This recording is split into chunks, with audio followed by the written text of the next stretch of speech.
Kimchi Chino! 오빠.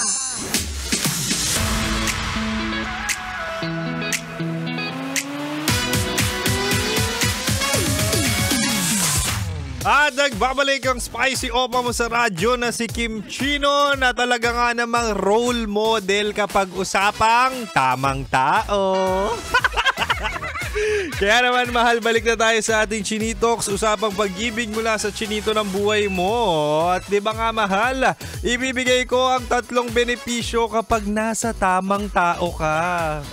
Wow, makinig ka para mainggit ka. Hoy!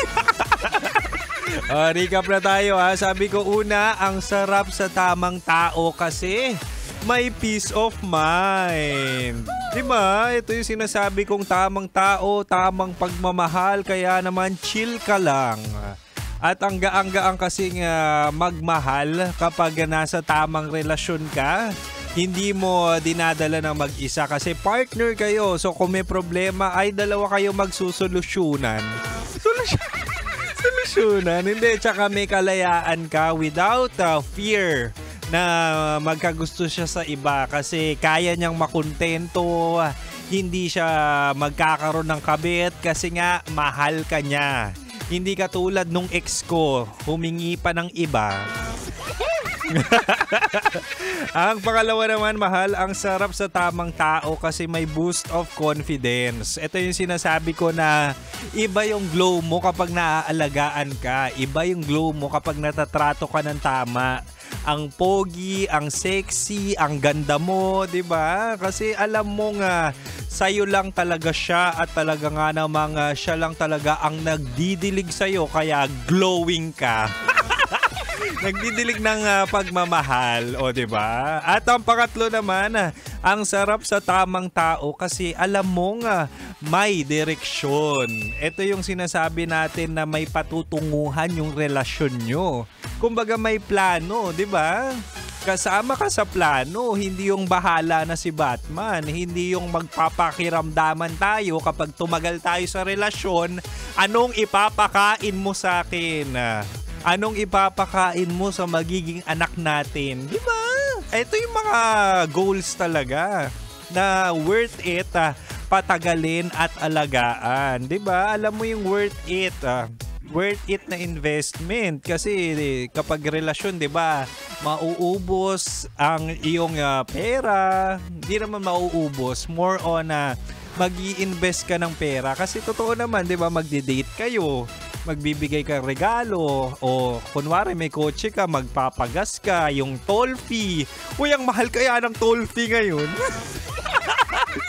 Imaginein mo, jumawa ka ng taga-probinsya at talagang kailangan pa ng toll fee at gas, di ba?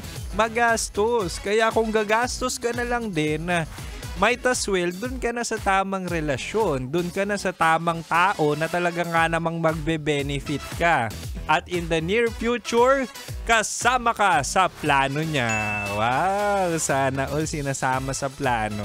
Hindi, ang akin lang, sinasabi ko dito, mahal, worth it pag-investan ng lahat-lahat ang taong panghabang buhay. Diba? Kumbaga sa oras mo, bigay mo na. Kasi ako personally, kung alam kong tamang tao ka na, sinasabi ko sa'yo, ibibigay ko ang lahat, iyo to. Diba? Kumbaga performance level. Kung gusto mong performance level, bibigay ko ang performance level. Kung gusto mong sagada na pagmamahal ang ibibigay ko sa'yo kasi nga ikaw lang sapat na.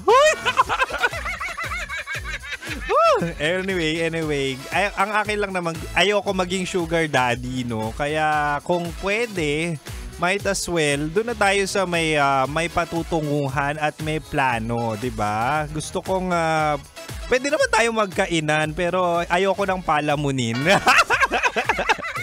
Anyway, mahal, sana'y nabigyan ka ng kalinawan, di ba? About the benefits of having the right person with our Chinitox. Usapang pag-ibig mula sa Chinito ng buhay mo. Tomorrow ulit, mahal, 6 to 9 p.m. At syempre ako pa rin to, ang spicy opa mo sa radyo na kapag natikman mo, hahanap-hanapin mo. Sunod na po sina Titan Jello at Raketera sa kanilang programang Rocky Secret Files with Titan Jello. Kaya mahal, manatiling nakatutok dito lang sa 90.7 Love Radio. Kailangan pa bang i-memorize yan? Basic! Metro